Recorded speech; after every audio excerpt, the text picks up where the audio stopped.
ರಾಜಕೀಯ ಜೀವ ಪುನರ್ಜನ್ಮ ಕೊಟ್ಟಿರ್ತಕ್ಕಂಥ ಗ್ರಾಮ ಇದು. ನನಗೆ ಈ ಮೊಳಕಾಲ್ಮೂರು ಕ್ಷೇತ್ರ.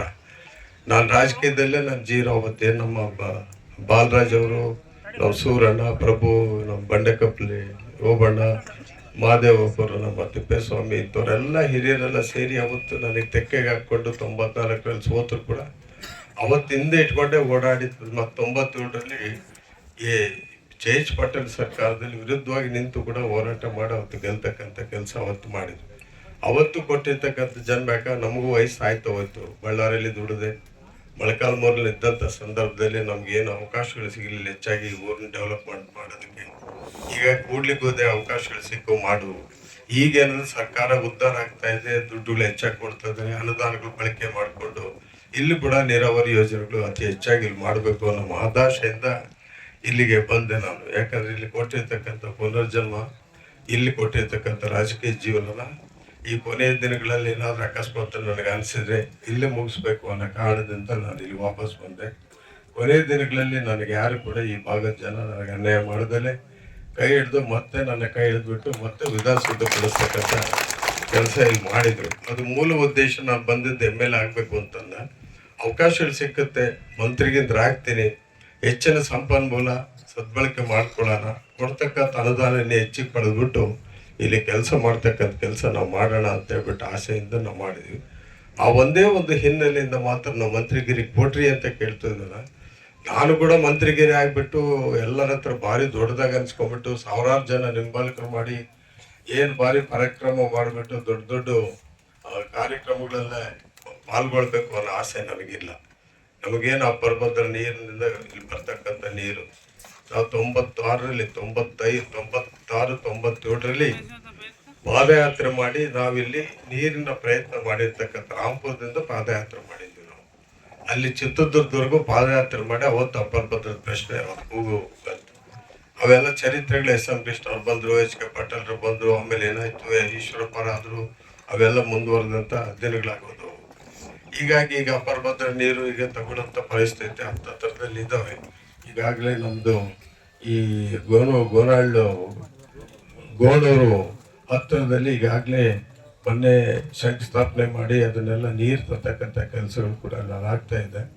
ಆದಷ್ಟು ಬೇಗ ನಾವು DK ಶಿವಕುಮಾರ್ ಕೂಡ ಮೇಜರ್ ಇರಿಗೇಷನ್ ಅವರಾಗಿದ್ದಾಗ ಆದಷ್ಟು ಬೇಗ ನಮ್ಮ ಬರ್ತಕ್ಕಂಥ ಈ 42 ಕೆರೆಗಳು ನಮ್ಮ ಇಡೀ ಕ್ಷೇತ್ರ ವ್ಯಾಪ್ತಿಯಲ್ಲಿ ಬರ್ತವೆ. 42 ಕೆರೆ ಈ ಮೊಳಕಾಲ್ಮೂರಿನಲ್ಲಿ ಅಂತ ತಗೊಂಡ್ರೆ ಇಲ್ಲಿ 22 ಕೆರೆಗಳನ್ನ ನೀರು ತುಂಬಿಸ್ತಕ್ಕಂಥ ಕೆಲಸವಂತೆ ಮಾಡಿಕೊಟ್ಬಿಡಿ, ನಾವಿನ್ನೇನು ಕೇಳಲ್ಲ ಅಂತೇಳ್ಬಿಟ್ಟು DK ಶಿವಕುಮಾರ್ ಅವ್ರನ್ನ ಕೇಳಿದ್ವಿ.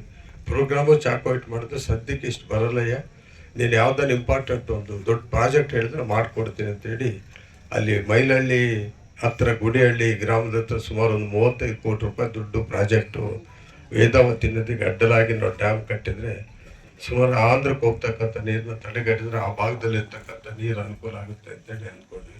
ಅದೇ ರೀತಿಯಲ್ಲಿ ಒಂದು 6 ಕೋಟಿ ರೂಪಾಯಿ ದುಡ್ಡಲ್ಲಿ ಬಂದಿರ್ತೀವಿ. ಬಾಲರಾಜು ಇವರೆಲ್ಲರೂ ಚಿಕ್ಕಮಲ್ಲನ ಹೊಳೆ ಅಲ್ಲಿಂದ ನೀರು ತಗೊಂಡು ಬಂದರೆ ಕೆರೆಗಳು ನೀರು ಹಾಕ್ತೀವಿ ಅಂತ ಹೇಳಿದ್ರು. ಮಾಡಿದ್ಮೇಲೆ ಕೆರೆಗಳು ನೀರು ಬಂತು.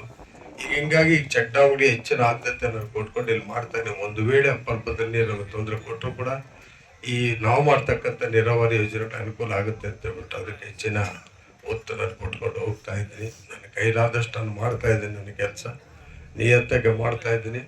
ಅದೇನಂತಾರೆ ಕನ್ನಡದಲ್ಲಿ ಒಂದು ಗಾದೆ ಇದೆ, ಅಜ್ಞಾನಿ ಅಬ್ಬರಿಸಿ ಮಾತಾಡಿದ್ರೆ ಜ್ಞಾನಿ ಮೌನದಿಂದ ಮಾತಾಡ್ತಾರೆ ಅಂತೇಳಿ.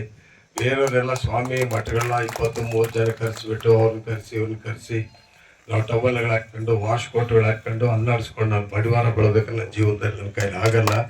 ಹಂಗೆ ಮಾಡೋಕ್ಕೆ ಹೋಗಿದ್ರೆ ಭಗವಂತ ನನಗೇನು ಕಡಿಮೆ ಕೊಟ್ಟಿದ್ದು. ನನಗೆ 100 ಕೋಟಿಗಳ ಆಸ್ತಿಗಳೇ ಇದ್ದಾವೆ. ನಮ್ಮ ಹಣ್ಣುಗಳು ನನಗೆ ಸಂಪಾದಿಸಿ ಕೊಟ್ಟಿರ್ತಕ್ಕಂಥ ಆಸ್ತಿಗಳು ಕೂಡ ಸಾಕಷ್ಟು ಸಾಯೋವರೆಗೂ ತಿಂದ್ರೂ ಸಾಕಾಗಲ್ಲ. ಅದ್ರ ಬಳಸ್ಕೊಂಡಿದ್ರೆ ಇಂಥ ಸಾವಿರಾರು ಮಠಗಳನ್ನೇ ನಾನು ಕಟ್ಬೋದಾಗಿತ್ತು ಇಲ್ಲಿ. ಹೀಗಾಗಿ ನನಗೆ ಅದ್ರ ಮೇಲೆ ಆಸೆ ಇಲ್ಲ, ಅದ್ರ ಬಗ್ಗೆ ನನ್ನ ನಂಬಿಕೆ ಇಲ್ಲ. ನನಗೇನಿದ್ರೆ ತಂದೆ ತಾಯಿಗಳು ಈ ಕ್ಷೇತ್ರ ಜನ ನನಗೆ ಆಶೀರ್ವಾದ ಮಾಡಿದ್ದಾರೆ, ಅವ್ರಿಗೆ ಮಾತ್ರ ನಾನು ಋಣಿಯಾಗಿರ್ತೀನಿ. ಅದು ಬಿಟ್ಟರೆ ಬೇರೆ ಇನ್ಯಾವುದಕ್ಕೂ ನಾವು ತಲೆ ಬೋಗಿಸ್ತಕ್ಕಂಥ ಕೆಲಸ ನನ್ನ ಜಾಯಮಾನದಲ್ಲಿ ಮಾಡೋದಿಲ್ಲ. ಆಮೇಲೆ ಸಿಕ್ಕಾಗೆಲ್ಲ ವಾರಿ ಕಾಡ್ಲು ಕೊಡಲ್ಲ, ಈರಿ ಕಾಡ್ಲು ಕೊಡಲ್ಲ, ಆ ಟಿಪ್ಪೋಲ್ ಈ ಟಿಪ್ಪೋಲೆ ಮಾತ್ರ ನನ್ನ ಕೈಲಿ ಆಗಲ್ಲ. ಕಾರಣ ಯಾಕಂದರೆ ನಾನೊಬ್ಬನ ಕಾಲಿಗೆ ಬಿದ್ದರೆ, ಒಬ್ಬ ಒಳ್ಳೆ ಯೋಗ್ಯಸ್ಥನ ಕಾಲಿಗೆ ಬಿದ್ದರೆ ಇಡೀ ಕ್ಷೇತ್ರ ನನ್ನಿಂದ ಐತೆ. ಇನ್ನು 2 ಲಕ್ಷ ಜನ ಬದುಕಿದ್ದಾರೆ. ಅಯೋಗ್ಯರಿಗೆಲ್ಲ ಕಾಲಿಗೆ ಬಿದ್ದರೆ ನಾನು ಇಡೀ ಕ್ಷೇತ್ರನೇ ಖಾಲಿ ಬಿಡಿಸ್ದಂಗೆ ಆಗುತ್ತೆ. ಆ ಕೆಲಸ ನಿಮ್ಮನ್ನ ತಲೆ ಬಗ್ಸೋ ಕೆಲಸ ನಾನು ಮಾಡಲ್ಲ. ನಾನು ಮಾಡಿದ್ದೆ ನಾನು ಧೈರ್ಯವಾಗಿ ನನಗೆ ತಿಳಿದಿದ್ದೆ ನಾನು ಮಾಡ್ತಕ್ಕಂಥವನು. ನಿಮಗೆ ಅವಮಾನ ಬರ್ತಕ್ಕಂಥ ರೀತಿ ಯಾವತ್ತು ಕೂಡ ತಲೆ ತಗ್ಗಿಸ್ತಕ್ಕಂಥ ಕೀರ್ತಿ ನಮ್ಮ ಕ್ಷೇತ್ರದಲ್ಲಿ ಇಂಥ MLAಗಳು ಬಂದು ಇಂಥವು ಮಾಡಿದ್ರು ಅನ್ನೋ ಅಪಕೀರ್ತಿಗಳು ಕೂಡ ಯಾವತ್ತೂ ನನಗೆ ರಾಜಕೀಯದಿಂದ ನಿವೃತ್ತಿ ಅಂತ ಚಿಂತಿಲ್ಲ. ಆ ಕೆಲಸ ನನಗೆ ಬೇಕಾಗಿಲ್ಲ. ಅದನ್ನ ನಾವು ಗೂಟಾಟಿಕೆ ಇಲ್ಲ, ನಾಟಿಕೆ ಜೀವನ ಇಲ್ಲ, ನೇರವಾದ ಜೀವನ ನಡೆಸ್ತಕ್ಕಂಥ ಕೆಲಸ ನಾವು ಮಾಡ್ತೀವಿ. ಈಗ ಕೊನೆಯದಾಗಿ ಒಂದು ಮಾತು ಹೇಳೋದಕ್ಕೆ ಇಷ್ಟಪಡ್ತೀನಿ. ನಾವು ಮಂತ್ರಿ ಪದವಿ ಬೇಕು ಅಂತ ಕೇಳ್ತೀನಿ, ಇಲ್ಲ ಅಂತಲ್ಲ. ಯಾಕಂದ್ರೆ ನಾನು ಸನ್ಯಾಸಿ ಅಲ್ಲ, ನಾನು ಕೂಡ ಒಬ್ಬ ರಾಜಕಾರಣಿ. ನಾವು ಬರ್ಬೇಕಂದ್ರೆ ಎಷ್ಟೋ ಜನ ನೀವು ತನ್ನ ಮಂತ್ರಿಗಳು ಮಾಡಿದ್ದೀವಿ. ನಾವು ತೀರ್ಮಾನ ತಗೊಳ್ತಾರೋ ವರಿಷ್ಠರು ತಗೊಳ್ಳೋಂಥ ಪರಿಸ್ಥಿತಿಗೆ ನಾವು ಬಂದ್ರೆ ಒಂದು 15-20 ಜನ ಒಂದೊಂದು ಹೋಗ್ಲಿಕ್ಕೆ ಒಂದೊಂದು 10 ಜನ ನಾವು ಹೋಗ್ಬಿಟ್ಟು ನೇರವಾಗಿ ಸುಬ್ಬಾನವರು ಮಾತಾಡ್ಬೇಕಾದ್ರೆ ನಾವು ಹೋಗಿ ಗಲಾಟೆ ಗದ್ದಲ ಮಾಡೋದು ಬೇಡ, ಅವ್ರಿಗೆ ತೊಂದರೆ ತಾಪತ್ರಯಗಳು ಮಾಡೋದು ಬೇಡ, ಅವ್ರಿಗೆ ತೊಂದರೆಗಳಿಗೆ ನಾವು ಮಾಡಿ ಕೆಟ್ಟ ಹೆಸರು ತಗೊಳ್ಳೋಂಥ ಪರಿಸ್ಥಿತಿಗೆ ನಾವು ಹೋಗೋದು ಬೇಡ. ಏನು ನಾವು ಕೇಳಬೇಕು ನಿಯತ್ತಾಗಿ ನ್ಯಾಯಸಮ್ಮತವಾಗಿ ನಮ್ಮ ಹಕ್ಕನ್ನು ಮಂಡಿಸ್ತಕ್ಕಂಥ ಕೆಲಸ ನಾವು ಮಾಡೋಣ. ಮಾಡಿದ್ಮೇಲೆ ಅವ್ರಾಗಿ ಕೊಟ್ಟರೆ ಸರಿ, ಇಲ್ಲಾಂದ್ರೆ ನಮ್ಮ ಅಶೋಕ್ ಹೇಳಿದ ರೀತಿಯಲ್ಲಿ ಯಾವುದೋ ಒಂದು ಕೊನೆಯ ತೀರ್ಮಾನ ಅದನ್ನು ತಗೊಂಡು ಕ್ಲೋಸ್ ಮಾಡಬೇಕು. ಅದು ನಿಮ್ಮನ್ನು ಇನ್ನೊಂದ್ಸರಿ ಕರೆದೇ ತೀರ್ಮಾನ ತಗೋಬೇಕಾಗುತ್ತೆ ಆ ಕೆಲಸ. ಹಂಗೆ ಮಾಡೋಕ್ಕಾಗ್ಬಿಟ್ಟು ಇಡೀ ಅದೇನಂತಾರೆ ನೋಡು, ಆ ಭಾಗದಿಂದ ಈ ಭಾಗದವರೆಗೂ ನಾವು ಸ್ಟಾಪ್ ಮಾಡ್ಬೋದು.